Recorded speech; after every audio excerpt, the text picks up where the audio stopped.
Admittedly, when I bought this dash cam, I was a little worried. Some of the other videos talked about the cable management and running it through the headliner, but they didn't exactly show how to install it and everything that I needed to know, but I picked it up anyways, and I can say the instructions that came with it were fabulous. Now, I did get the dual setup that comes with both the front and rear camera, so you can record both the back and the front, which is great if you're ever in a wreck, maybe someone rear-ends you get both views.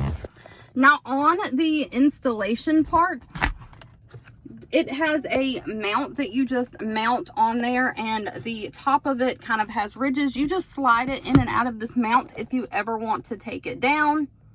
And as far as cable management goes and running it kind of like in your headliner, I did not realize, I was worried about tearing my headliner, that cars actually have this rubber piece on the seams or edges of your headliner, and that even like in between where your car connects to your windshield, there is kind of like a little space that you can hide the cords, and even up kind of like into your windshield under the headliner. So there is gaps there.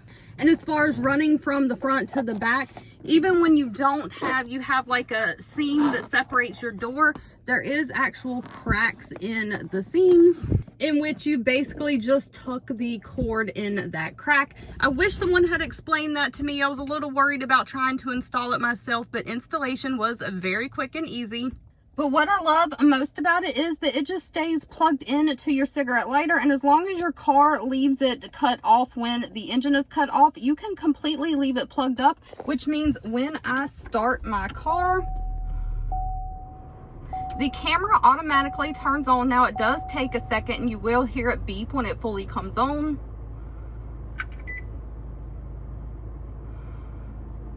And then you're completely just ready to go.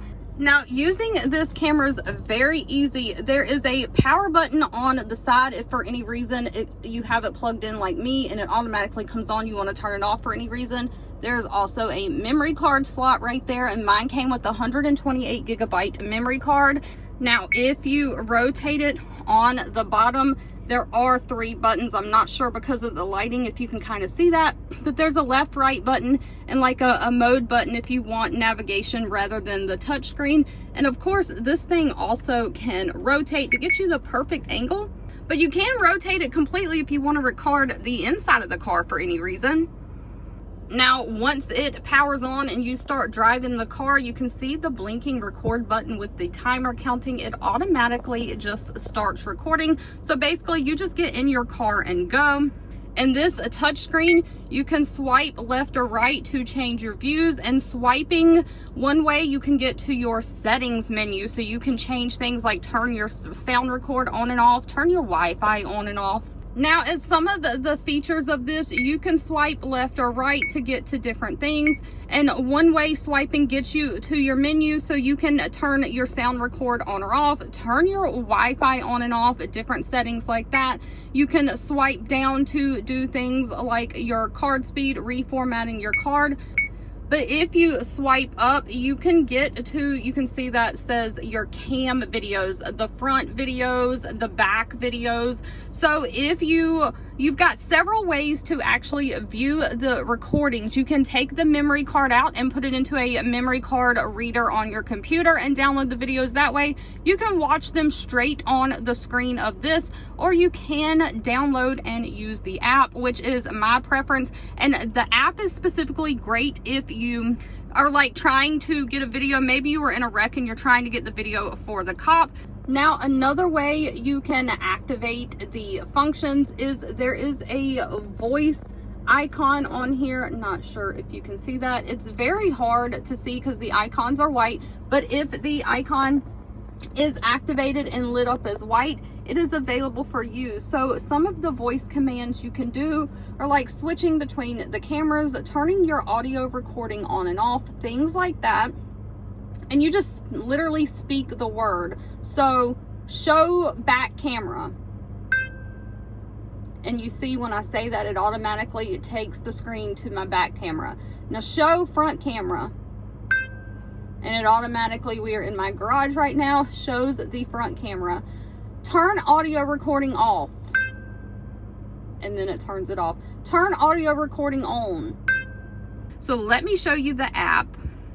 So in order to use the app, you are going to have to turn the Wi-Fi on the camera. And then once you turn the Wi-Fi on, you're gonna have the option for your REDTIGER camera, and you're just gonna click that to connect your phone to the camera Wi-Fi. Now, once you're connected to the Wi-Fi, it is going to tell you to operate the camera from your phone. So you want to download the REDTIGER app, and you want to open it up. And once you have input your device for the first time and everything, there's a plus in the top of the screen you can do that with. You'll just click on your device, and from here you get live view of your GPS. You can mirror your cameras, you can switch them around, you can turn the sound recording on and off. But there is an option down at the bottom that says dash cam file, and you click on that. There's going to be all of your video recording files, so you can just click on them, and once you click on them, you can play them straight from your phone, or there's a download option, so you can download them to your phone. That way you can text them to other people. So okay, here's a clip that I downloaded so you can see the video quality and hear what it sounds like. The sound quality and the video quality of this camera.